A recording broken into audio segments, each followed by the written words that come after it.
njogere kati kadi si ntuufu konga mama kadi kyetabirako mukyala tukale tugamba obachi abakyala be nabadde nteebereza kati atula kingambye bakyala omukyala gwe nabadde nteebereza ate nga munnange nnyo wakulubeyu ne mugamba mukwano n'ondyako omukolo byennyonnyodde ngenda bikuleetera mukwano gwange wowe nyabo producer onkutudde omutima kitandike ntandise ensabula munnange nga tukubira omwana muwala nga tumugamba juzi wano watugamba gwe maama kanisa ekadi evuddeyo ebungesebwanga n'omukolo gwa 3 June ne tugamba naye maama Pastor Bugembe yadde Pastor Bugembe talinayo mukuza yenna ayinza tuyamba n'atuwa ku mawulire abakuza tugenda banonyako nga tebyayogera tunonyiza Braduba atugambye ebyo nange bintomeredde eno netugamba nedda kyandiba ekivulu ng'ekivulu kiwuba kubanga Musumba yamanya abantu abasinga abamulaba eri webawulira nti agenda kuwasa bonna batamuka ne baagala badde balaba omugole nga tukubira omwana nga tumugamba mugole ng'oyagala nnyo G256 leero kiki ng'agamba munnange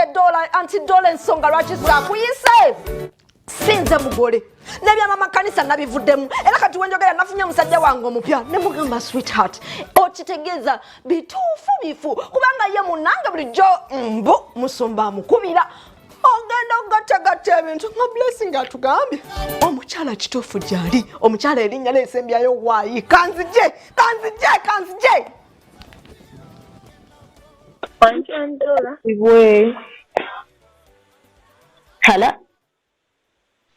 Hello. Yes, yebazibwe maama. Musumba yafulumiza kadi y'emikolo. Nabadde mmanyi gwagenda obeera omugolo omukyala naye omugolo omukyala tebamutaddeko ne ngamba blessing agenda kundyako embaga. Nange y'embaga si kaaki mu Katonda. Nagivuddemu. Wagivuddemu? Yeah, omanyi okukkiriza mangu waliwo ekintu ky'olaba nga togenda kukisobola. Kati wakivuddemu togenda sigwe omugole wamutegeddeko? Omugole mumanyi. Omumanyi? Yeah. Blessing abeerawa? Omugole agenda kuba muwala wange. Muwala wo? Yeah. Blessing tondiza kuba naawe siritegeera. Wanje? Omugole agenda kuba muwala wange. Bamusaani. Wai anti-dola betugereke asankugamba. Process engeri yabadde anti-dola nga nebajja kisawa zonna nga blessing nkuwa emmotoka yiri wali nkuwa amaka mu bwavu bwange sigenda. Kati wabivuddemu essaawa eno onoonya? Essaawa zino waliwo omuntu aliwo Katonda nange yampadde mangu.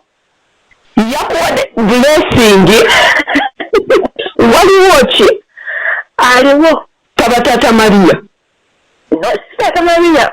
Ani? Jamulaba era nsuubira kuba yayise naye ku social media.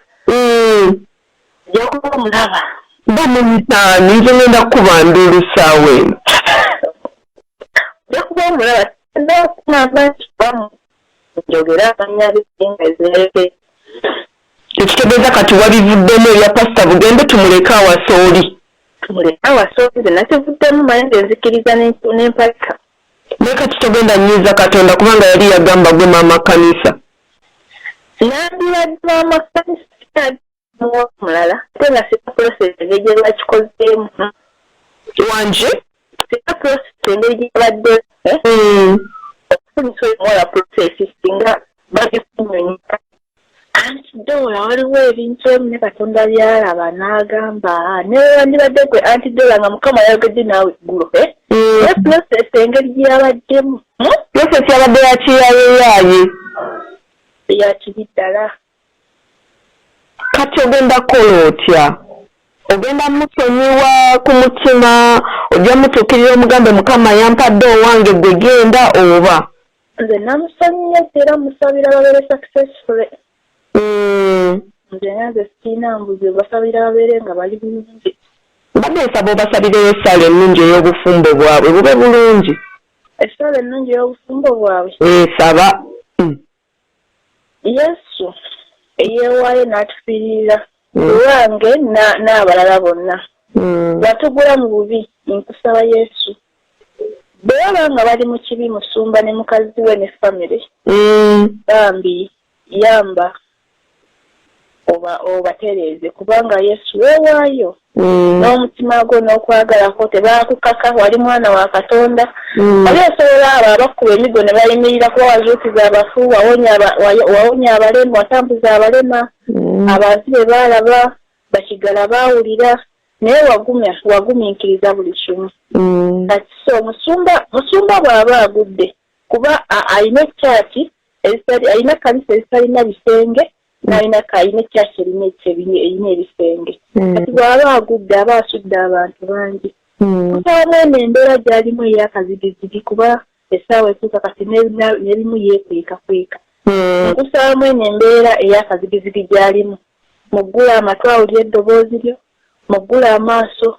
alabe ekyawa byawandiikibwa byo muggule atambulire nga mu prosesiyo abeere nga mu purezensiyo ayi Katonda wange ngolola omukono bakuba ku ntobo yange y'okutima kwange nga sirinaamu bukyayinafu nga wagamba Yesu tobeerangako selfish mu mutima gwo obeera oyagaliza yagaliza muno naawe Katonda akwagalize beera n'ekisa ku muntu omulala naawe Katonda alakukolera ebyekisa mbaagaliza mu bufumbo bwabwe obulungi babeere successful. Amiina. Amiina. Kati ogenda obeera mama kanisa kwono gwe wafunye omupya oba mbiveeko? Alwa. Ogambye wafunye omupya. Andi zola byakusaba munaye kati si kya papa. Kyetegereza. Kale mukwano neyanziza nnyo anti blessing.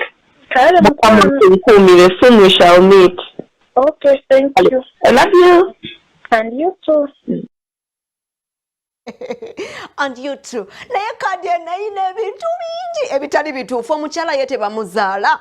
Mbadde manyi kadi y'omukolo yonna ebaako famire bbiri. Famire ezaala omukyala n'ey'omwami. Kuno kuliko gundi emu. Eyo nsobi nnamba emu. Ekyokubiri nga tetunnagenda nawala nnyo. Nga tetwalaba kwanjula nakukyala. Musumba tobanga wakyala n'otatugamba. Musumba tobanga wakola okwanjula n'otatugamba. Ensobi nnamba 3. Erinnya ly'omukyala lwaki olikweka eyagikoze yatatwagaliza ekyokulala reception bagenda gitugamba nga tumaze ogattibwa nga nte byonna naye nga ku Hotel Africana nsuubira waliyo ekivulu yensonga lwaki wali wansi olaba reception at Hotel Africana. I'm so sure waliwo omutegesi w'ebivulu ayinza okuba nga amutegeka nga yagambye omanyi engeri abantu gye bali mu kuyagayaga ekyagundi ono twandibadde tukola bwe tino tubaterawo Hotel Africana olumala ekivulu tukirange Katonda w'abanaku akola si bwe kiri kiyinza okuba kyekyo naye nga bannange olaba blessing ava ku musumba blessing yamenyesa omutima kyogamba nempulira n'omutima gwange gwonna sagala mwana oyo akaabe omwana nagamba nedda nkooye nene nebuuza ddala yakoye omuntu akoye oli yali amuwulizaako Dora Jimenez G256 koli Soul TV of course sigala ng'olunga omunyo natolamu katini nkomebwa nkubuulire ate yo SFC